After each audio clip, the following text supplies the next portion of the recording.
Θα πρότεινα να ξεκινήσουμε με τον κύριο Ευαγγελίου της Ένωσης Κεντρών.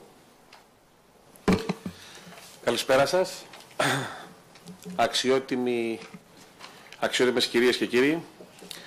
Αγαπητέ κύριε Παπακοσταντίνου, το κόμμα μας, η Ένωση Κεντρών, αποδέχθηκε με χαρά την πρόσκληση αυτή, τη σημαντική επιστημονική ημερίδα, και θα ήθελα να σας μεταφέρω τον ολόθερμο χαιρετισμό του Προέδρου της Ένωσης Κεντρών, του κυρίου Βασίλη Λεβέντη, μαζί με τις ευχές του για δημιουργική συνέχεια στο έργο σας.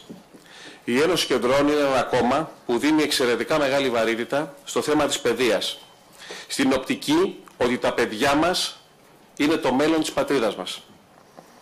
Πυλώνες των θέσεών μας είναι η διακομματική συνένεση, η στόχευση στην αριστεία, η κοινωνική ευαισθησία, η ισότιμη συμμετοχή. Ήδη από τον πρώτο χρόνο κοινοβουλευτικής μας παρουσίας, τόσο σε επίπεδο κοινοβουλευτικού ελέγχου, όσο και σε επίπεδο νομοθετικού έργου, πάντα συμμετείχαμε με καλοπιστία, παράθεση δημιουργικών προτάσεων, αναζήτηση των βέλτιστων λύσεων, ενώ επιπλέον επικαιροποιηθήκανε τόσο με διεξοδικό εξοκομματικό μας διάλογο, όσο και με συναντήσεις και ανταλλαγή απόψεων με πλήθος εκπαιδευτικών και φορέων του κόμματός μας για την παιδεία. Μάλιστα, στις 24 Πέμπτου του 2016 κατατέθηκε στην Επιτροπή Μορφωτικών Υποθέσεων δεκασέλιδο πρόγραμμα 44 στοχευμένων μέτρων για την παιδεία και την ίδια μέρα δημοσιοποιήθηκε στον τύπο. Όπως επισημαίνουμε και στο δεκασέλιδο κείμενό μας, στο δικό μας όραμα για την παιδεία, το σχολείο σε κάθε βαθμίδα πρέπει να είναι χώρος μάθησης, δημιουργίας, χαράς, ανάπτυξης, ισότιμης παρουσίας των μαθητών και μαθητριών, παύλα μικρών πολιτών. Στο σχολείο που οραματιζόμαστε, θέση έχουν ο σεβασμός των ανθρώπινων δικαιωμάτων, η ισότητα των φύλων, η ενεργητική μάθηση, η συμμετοχή, η ανάδειξη των πρωτοβουλειών, η ενθάρρυνση της αυτενέργειας των παιδιών, με παρουσία μαθημάτων και δράσεων στο πρόγραμμα σπουδών, όπως η έρευνα, οι νέες τεχνολογίες, η περιβαλλοντική εκπαίδευση, η κοινωνική αγωγή, η θεατρική παιδεία, η αγωγή υγείας, η τοπική ιστορία, η αισθητική αγωγή, ο πολιτισμός, η φυσική αγωγή και αρκετά άλλα. Αυτή η θεματολογία θα πρέπει να βρίσκεται στο πρόγραμμα σπουδών από τον νηπιαγωγείο έως και το λύκειο. Μερικά μόνο κομβικά σημεία από το πρόγραμμά μας που γραπτά καταθέσαμε, όπως σας είπα και προηγουμένως, και επισημαίνουμε ότι πρέπει να υλοποιηθούν είναι τα ακόλουθα. Αποκομματικοποίηση της παιδείας και ιδίως στα ΑΕΗ και ΤΕΗ. Παροχή υποχρεωτικής προσχολικής αγωγής σε όλα τα νήπια από 4 ετών και πάνω σε διετή κύκλο σπουδών. Εφαρμογή κοινού εξαετούς προγράμματος σπουδών και δυνατότητα δημιουργίας ολοήμερου τμήματος σε όλα τα δημοτικά σχολεία. Αναθεώρηση του προγράμματος σπουδών με αξιοποίηση εμπειριών από πιλωτικά προγράμματα, όπως ενδεικτικά του ενιαίου αναμορφωμένου εκπαιδευτικού προγράμματος, λαμβάνοντας υπόψη βελτιώσεις που προτείνεται από την αξιολόγησή τους και υποδείξεις του Ινστιτούτου Εκπαιδευτικής Πολιτικής. Αναθεώρηση των σχολικών βιβλίων με αποφυγή των επικαλύψεων διδακτέας ύλης μεταξύ των τάξεων. Επανεκτύπωση των σχολικών βιβλίων μετά την αφαίρεση της μη διδασκόμενης ύλης, ώστε να υπάρξει οικονομία πόρων. Επιλογή καινοτόμων μεθόδων διδασκαλίας και εναλλακτικών τρόπων αξιολόγησης.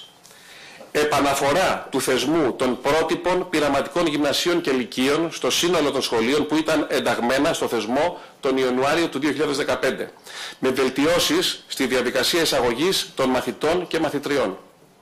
Διεύρυνση του χρόνου διδασκαλίας κατά 1 μήνα στο γυμνάσιο, με απεμπλοκή του γυμνασίου από τις πανελλαδικές εξετάσεις.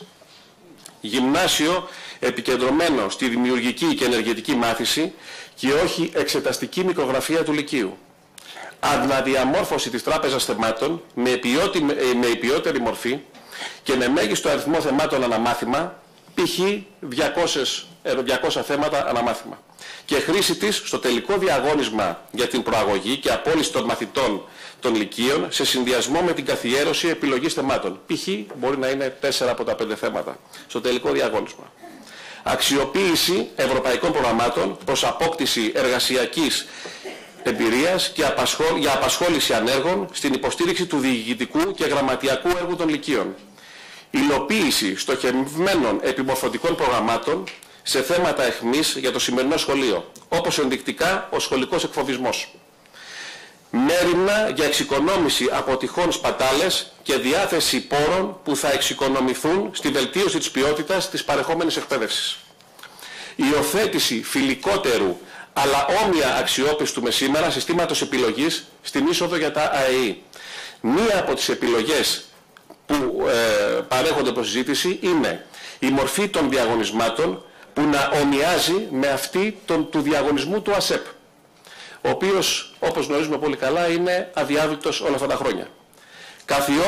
Καθιέρωση του προσωπικού εράσμους, δηλαδή η θεσμοθέτηση της δυνατότητας κάθε φοιτητής ή φοιτήτρια να αντικαθιστά μικρό αριθμό με μαθήματα από οποιαδήποτε άλλο πανεπιστημιακό τμήμα της χώρας, έτσι ώστε να διαμορφώνεται το προσωπικό πτυχίο.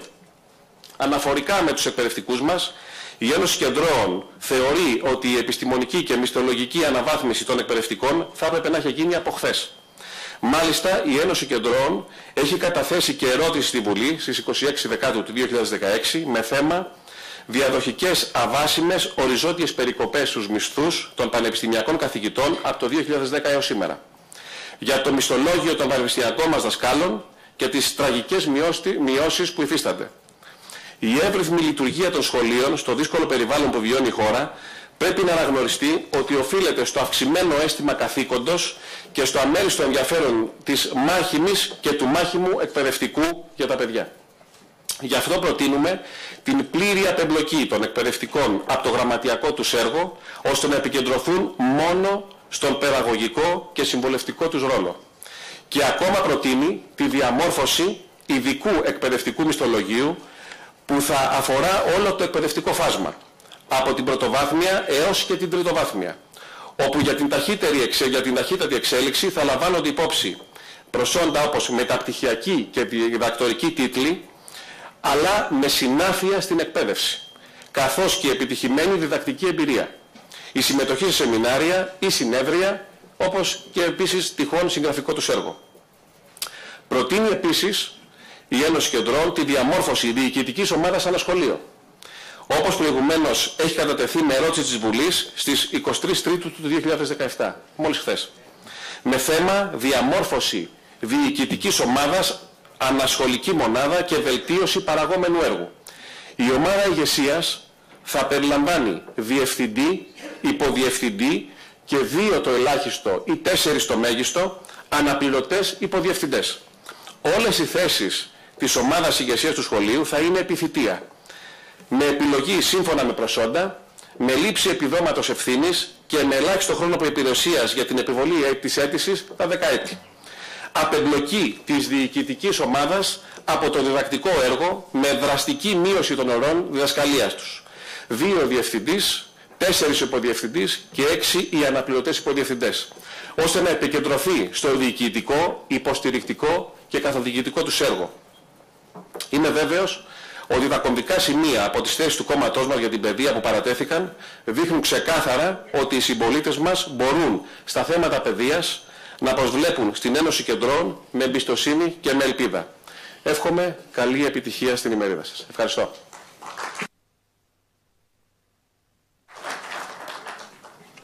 Ευχαριστούμε κύριε Ευαγγελίου.